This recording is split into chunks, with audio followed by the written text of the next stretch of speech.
সুপ্রিয় শিক্ষার্থীবৃন্দু, আজকে আমরা চতুর্থ শ্রেণীর প্রাথমিক গণিত বইয়ের 19 পৃষ্ঠার অঙ্কগুলো সম্পর্কে আলোচনা করব। চলো দেখি, আমাদের অনুশীলন 8 এর মধ্যে বলেছে নিচের প্যাটার্ন খুঁজে খালি ঘর পূরণ করি।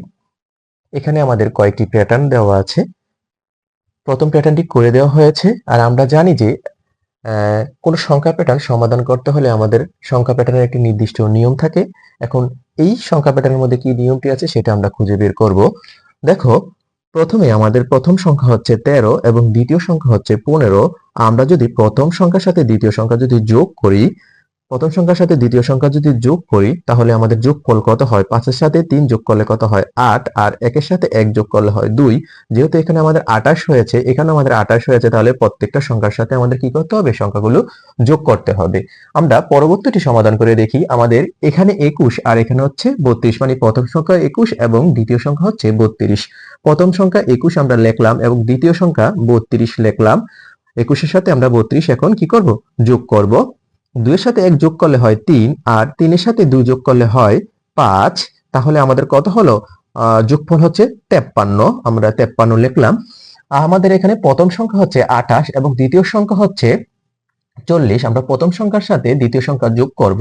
তাহলে প্রথম সংখ্যা 28, দ্বিতীয় সংখ্যা হচ্ছে 40। 40 আমরা যোগ করব। শূন্যর সাথে 8 যোগ করলে 8 হয়, আর 4 এর সাথে 2 যোগ করলে হয় 6। 68 হয় আমাদের যোগফল। আমাদের 68 হচ্ছে যোগফল। এখন আমি অনুশীলন 8 এর 2 নম্বর অঙ্ক সম্পর্কে আলোচনা করব। দেখো, এখানে একটি আমাদের প্যাটার্ন করে দেওয়া হয়েছে।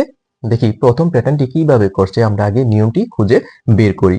দেখো, এখানে পাশাপাশি এখানে 8 আছে, এখানে 3 আছে। আমরা যদি 8 এর সাথে 3 গুণ করি, 8 এর সাথে 3 গুণ করি, তাহলে 3 8 কত?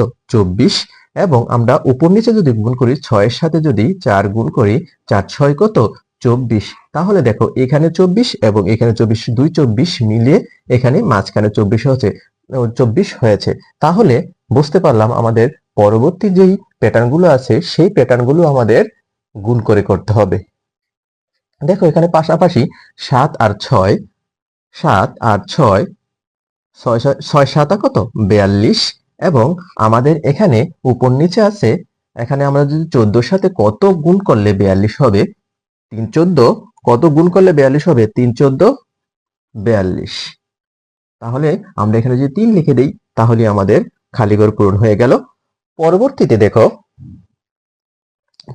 দেখো, এখানে আমাদের পাশাপাশি কত সংখ্যা দিলে আমাদের কত হবে এটা এখানে দেওয়া নেই। তাহলে আমরা কি করব? প্রথমে উপর নিচে গুণ করব। 9 এর সাথে যদি 8 গুণ করি, 8 নং কত? 72। তাহলে আমরা এখানে লিখব 72।